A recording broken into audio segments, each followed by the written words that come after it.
счастливый, добрый коллектив. Алексей? Алексей, он самый скромный у нас мужчина, он всегда удивляется, но он очень любит петь. Меня зовут Галина. Я желаю вам, дорогие мои, крепкого-прикрепкого здоровья, оптимизма, жизнерадостности. Жизнь всегда прекрасна, помните об этом.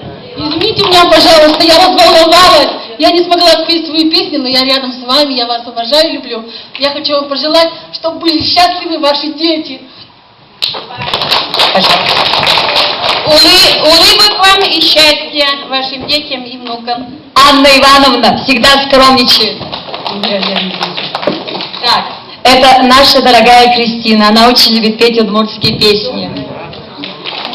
Людмила, желаю здоровья всем, чтобы вашим внукам всегда здоровье тоже было.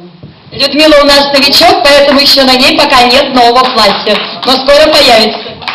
Меня зовут Римма. Я часто прихожу к вам на мероприятия. Так мне у вас нравится. Желаю вам крепкого здоровья, всего хорошего.